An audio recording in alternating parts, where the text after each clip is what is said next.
Hello and welcome to KC Boomer Tech, where we talk about everything tech and fun stuff related to boomers. Today I'll be reviewing Doctor Who's episode, The Haunting of Villa Diodati.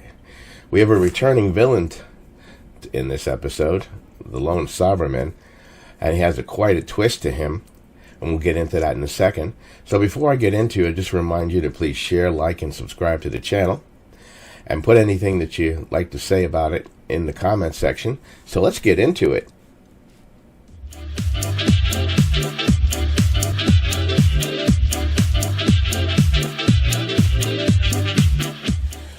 Well, the Cybermen are back and they're meaner than a junkyard dog on a hot summer day.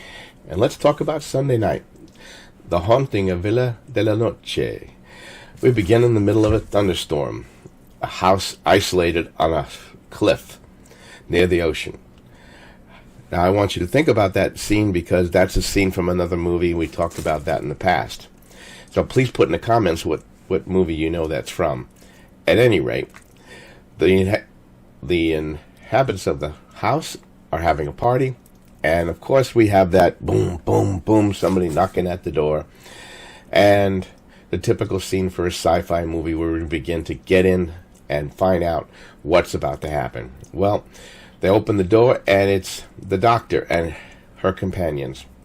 And they've come to that specific point in time, a fixed point in time when Shelley, who lives in that house, who wrote Frankenstein, wrote that book. And supposedly that's the night where he got his inspiration. So they've arrived at the house to find out what is the inspiration. Well, as of course in any Doctor Who episode, all kind of strange things start to happen. Before you know it, all kinds of apparitions are occurring, walls are moving, the doctor is able to walk through walls, people are able to walk through walls, the baby in the crib appears as a skull and a moving hand.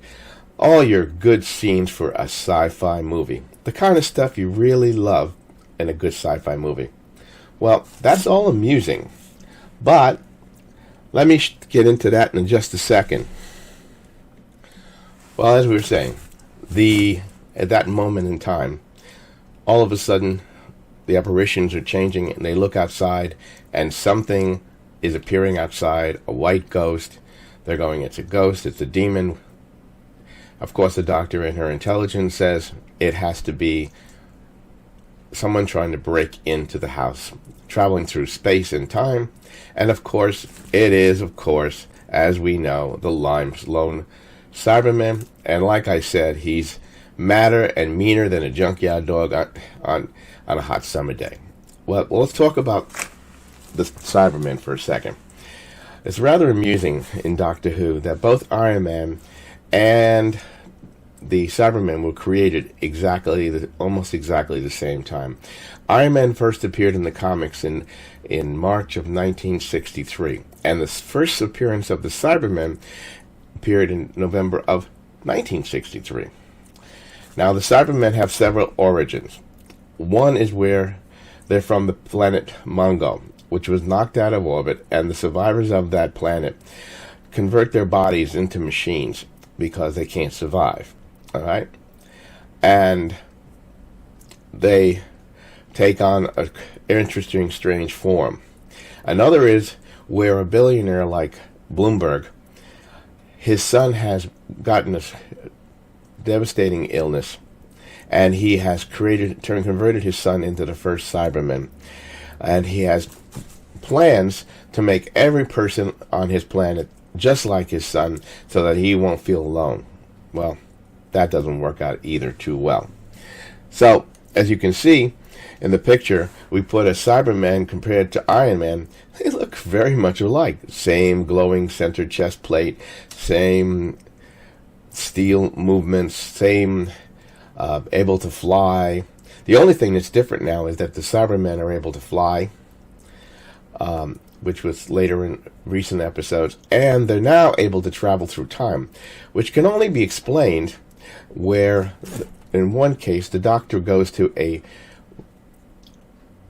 amusement park that was in space that is now shut down, and the doctor gets infected with a cyber virus, which is the Siberian, and he has to fight for his life, in which case the Cyberian is trying to take over his mind and gain all the knowledge of the Cybermen. And that's the only explanation I can figure out, is how the Cybermen now know how to travel through time and space. Because while the Doctor did defeat them and he did get the Siberian out of his mind, he got a little bit of problems going on with that. So that leads us to, and that leads us to the Cyberman. The lone Cyberman has traveled through time and space. He's looking for the Siberian. Now, if you don't know what the Siberian is, it's a supercomputer in liquid form, much like a movie which we've seen before, which is, can you guess it? Can you guess it? A liquid metal floating through time. Terminator. You got it. That can form into different shapes and go inside bodies. Yep. Another reference to another movie, but we won't get into that too much.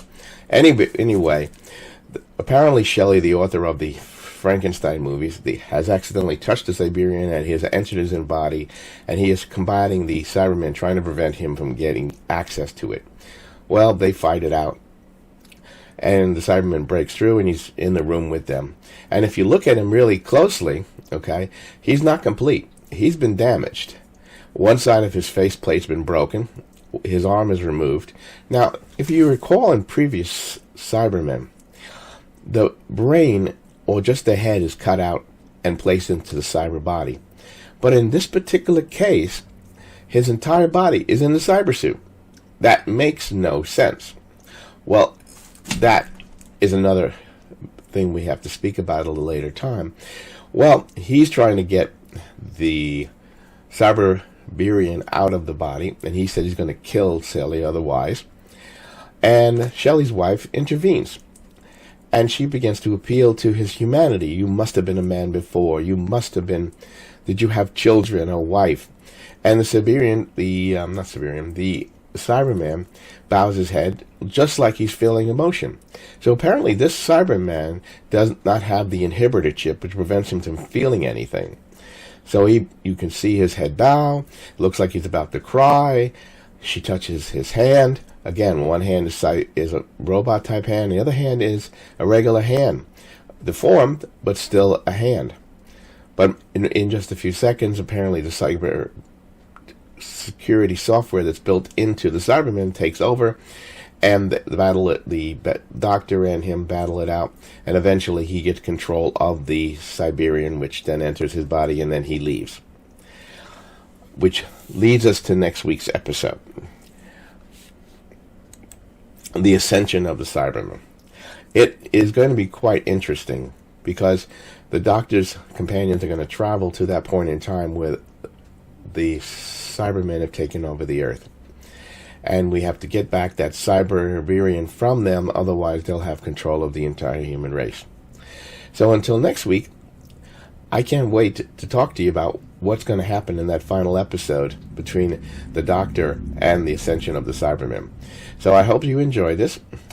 Put any comments you'd like in there, and until next time, you have a great day, and I say I'm sorry again for my cold, but great day.